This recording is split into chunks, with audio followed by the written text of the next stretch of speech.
Welcome back to the class. Today I am going to talk about Bhatia battery of intelligence. As a psychology student, everyone must be familiar with the Bhatia battery because in India, every psychology students are trained in Bhatia battery of performance intelligence test from undergraduation onwards. So this must be a familiar test for us.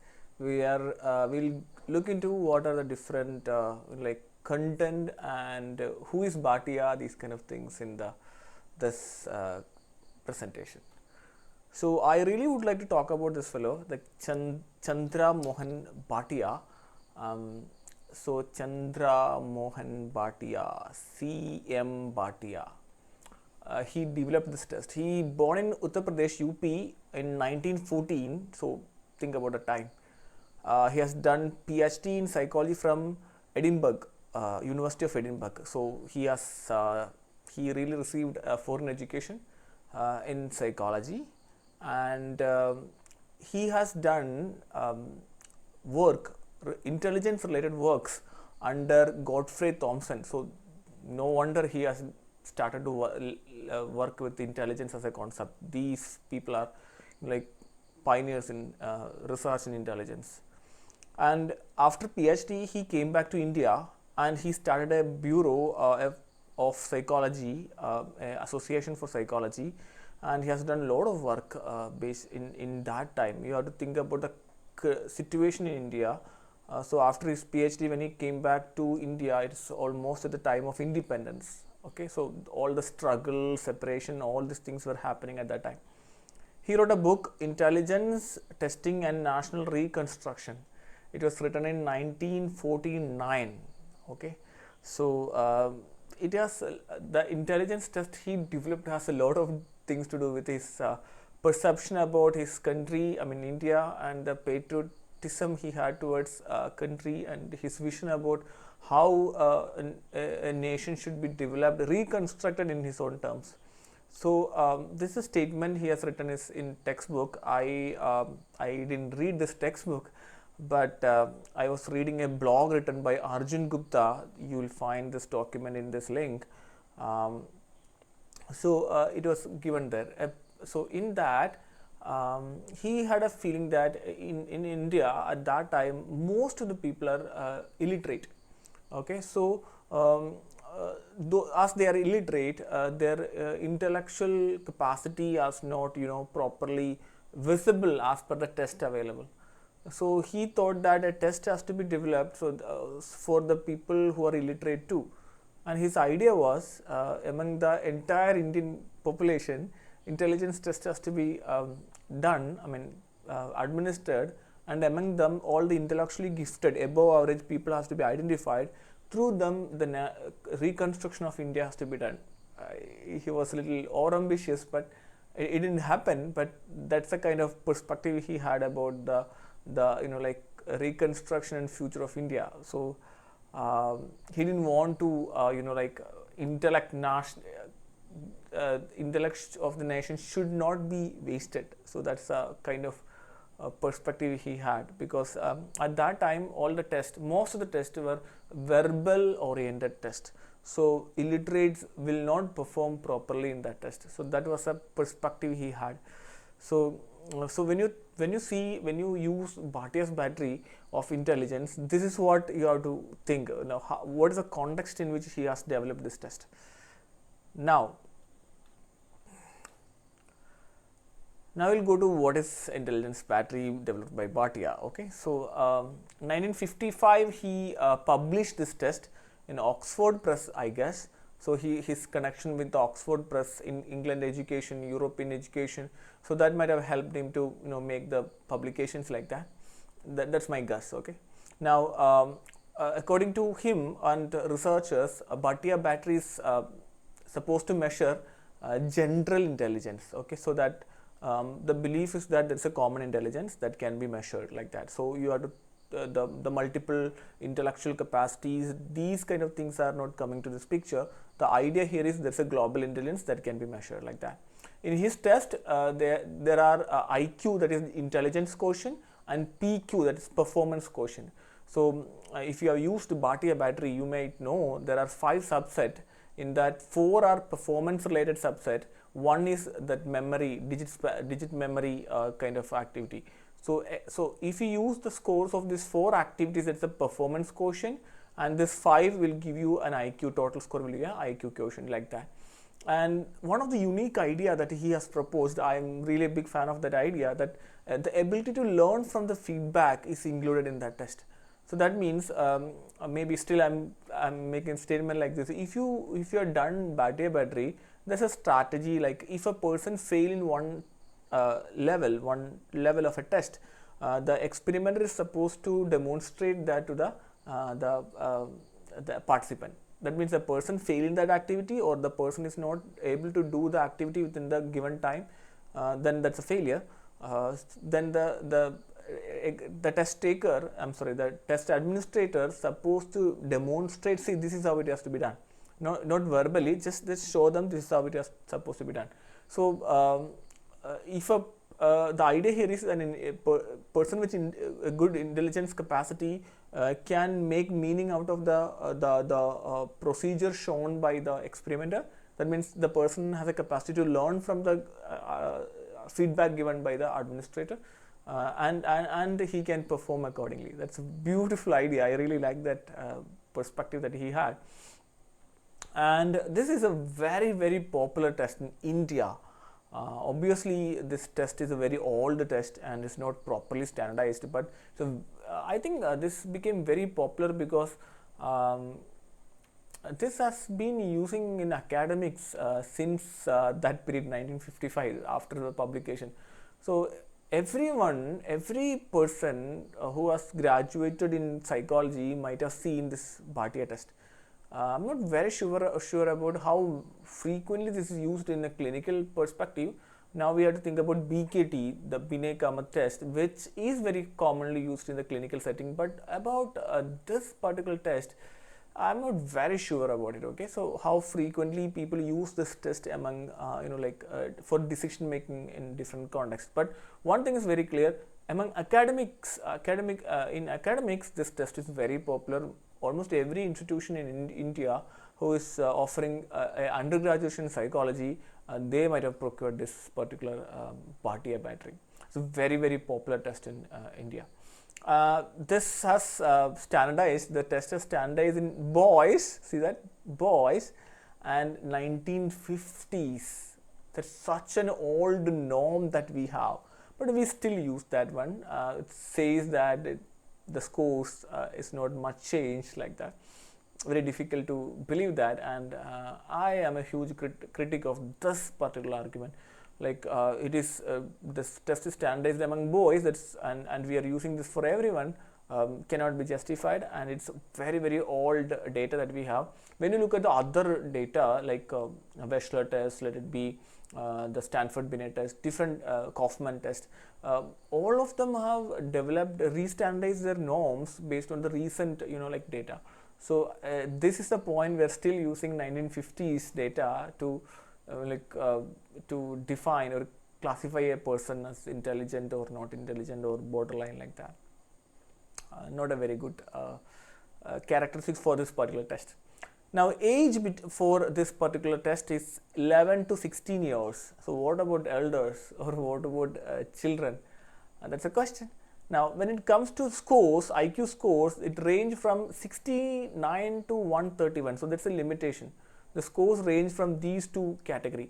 So people, with the very low, the extreme scores are not distinguished properly. They are not discriminated properly. That's one of the another criticism for this particular test.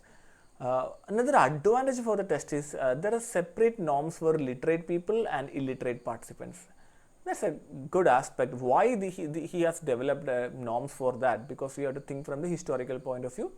At the time of separation, or at the time of the development of this test, the education level in India was too low. I won't say too low. It was very. The majority of them were not educated. So illiterate should get a different kind of norms. That's what he thought. That's why he had made a norm for literate group and illiterate group. So the contextual aspect is very important there. So when it comes to the idea, the intelligence test, there are 5 subsets. So first subset is course block design test. In that there will be different cubes with a different color and different combination of colors, and the participant will be shown with an image, a design, and he is expected to reproduce that thing with the blocks that they have. That's a course block design test. So and Alexander pass along test, that's another thing. So in the Alexander pass along test, there will be a box, and one particular color will be there will be a wooden material like this, and and there will be some other blocks also like this with a different color, or maybe water, maybe the color, and the person has to move, expected to move this thing to this side, the opposite side, without lifting it. So it's something like moving along with this. So that's the idea of Alexander pass along test. Then pattern drawing test, where there will be a pattern something like this, or again maybe a little more complicated pattern like this, and the participant is expected to draw this pattern without crossing the lines and without taking the pen from the paper like that. That's a kind of test that they are expected to do. That's a pattern drawing test. Then there's a picture completion construction test, where a complete picture will be divided to different pieces, and a person will be asked to make it a single picture. One of the advantages, these pictures are developed in Indian context. Not developed in Indian context, basically the pictures are from the Indian context itself, so that the people will easily get meaning out of it. Like when you see different parts of it, that we can really understand, oh, this is this part, like that. So picture completion test, the pictures are from Indian context itself. Now these 4 are performance test, we generally PQ content. Now we have immediate memory test, in which we have forward memory and backward memory, like that. So all this test are scored in a particular way, like every 60 seconds a scoring pattern will be there. That means if a person completes the test within 1 minute, 2 minutes, 3 minutes, the person will get different kind of scores. That too, in every test, every subtest, there will be different levels of test. For example, in course block design test, I guess there are 9 designs or 10 designs, and 10 designs, I guess. And the initial tests are very easy, and the last test tend to be a little more difficult, like that. So that the scoring for each design also will be different, like that. That's a difference in, and number of blocks used for each design also will be different, like that. So every subtest has different number of test in test inside that. That means block design test itself has different levels. 10 picture pass along test has around 8, I guess. Pattern drawing also have, I think it's 8 or 9, like that. So there are different number of activities based on the difficulty level included in each subtest. So that's what the testing all about. And when you get a total score for all the scores, from all the scores, and that will be converted to IQ based on the norm table given by the authors, that means the Bhatia. So this is separately for literate and illiterate group. So that is the scoring pattern. Seems to be very easy, simple scoring pattern. Now some of the advantages of Bhatia battery is, this is a performance test. That's it measures global intelligence. And as it's a performance test, least influence of language would be there. That means cultural limitations, language limitation, everything can be ruled out. I won't say completely ruled out, but it will be reduced compared to other intelligence tests at that period. So it's basically maybe you have to think about the context again. People were illiterate, language effect cannot be used. In India, it's basically like different languages are spoken in different region. So language cannot be included in a test if a person want to use across India. So that could be the context. That's how I evaluate this test. Why it made purely a performance test. Now this test found to be this is one of the argument I have read in an article, which says that this particular test is is found to be good to measure intelligence of children with specific learning disability. Because some other tests, when they use like Wechsler, all tests and all, when they use when they try to measure people with the learning disability, their scores tend to be severely affected. But when they do Bhatia, they tend to get much better intelligence scores. So when specific learning disability is suspected, Bhatia is a really good option. That's what this research scholars are argue for this particular test. And it takes it has the administration is really less in time, because 30 to 40 minutes. Maybe you may wonder, when you do in your lab, you may take around 1 hour to 1 hour 50 minutes, like that. That's fine, because when you get expertise in that, you will be doing in a very fast pace. So it's generally up to 45 minutes we take to complete the test. There are shorter version also. If you do not have like much time to complete it, then you can use shorter version. Murphy has developed a version, and Verma et al. Also developed a version of different scoring pattern for Bhatia battery, and his method is found to be very famous too. So how Murphy's method of calculation for shorter version of Bhatia is basically, he will consider these two tests, the Cox block design test and Alexander pass along test. That means BD plus PA, and the score will be multiplied with the 2.5. So you will get a score, and this is actually can be considered as a total score for the entire battery, entire 5 subsets. And this score can be converted based on the norm table and the scoring pattern. You will get the IQ score. This is one way which is little famous, and there are literature which says that this method is much better compared to Verma's method. So Verma's method is a little different. That means the scoring pattern he has changed. Like every 30 seconds, the scoring pattern based on 30 seconds has introduced. So it's basically, as I said before, the scoring pattern norm in Bhatia battery is like based on 60 seconds. That means 1 minute. If a person completes within 0 to 1 minute, this much score. Maybe 1 to 2 minutes, it's this much score, like that. That pattern is changing to 30 seconds pattern, and little more restriction in terms of time. So that makes the test a little more shorter. But this method is not very popular, not much appreciated by scholars. But Murphy's method is very common, and this is generally called as a shorter version of Bhatia battery, shorter version of Bhatia battery, and it's very commonly trained method in education setting. One of the other positive aspect of this Bhatia is these subsets tend to be very interesting, because all the subtests tend to be different, and people tend to enjoy it. All the tests are basically very enjoyable kind of things. When I had trained my students in Bhatia, I have seen that people really enjoy this Bhatia testing. Maybe because they like to really know their intelligence, but still people like to really like it, tend to really like it, because the subsets are very interesting.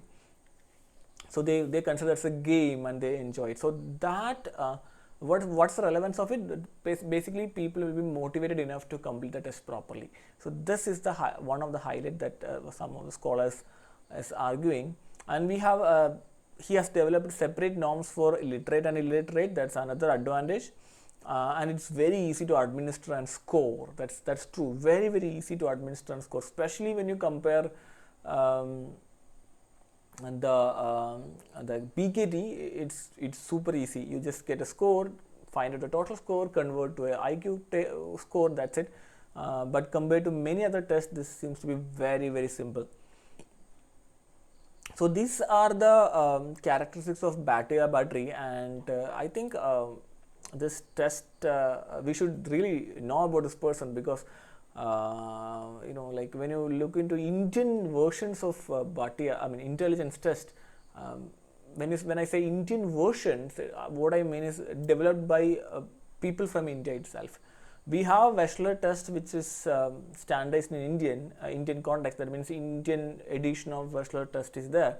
but these tests are actually compiled or developed by Indians itself. So I'm a big fan of Bhatia. So you have to imagine at that time he has developed this much, done this much works, and unfortunately much work has not completed, or not developed this test further. But still we are still using it. But so anyway, I think this is a really a good initiative by Bhatia, and we are nothing wrong in learning this test, and like even using this test. I'm not very sure about the clinical options other than the special and disability thing mentioned by scholars. I'm not very sure about how popular this test is among clinical psychologists or clinicians. Obviously, they are trained in that. That is for sure. They are trained in that during their MPhil period. They'll get training in that. But how often they use it, that's a question when you compare with the BKT. Okay, that's it about the Bhatia intelligence test, performance intelligence test. So see you in the next class.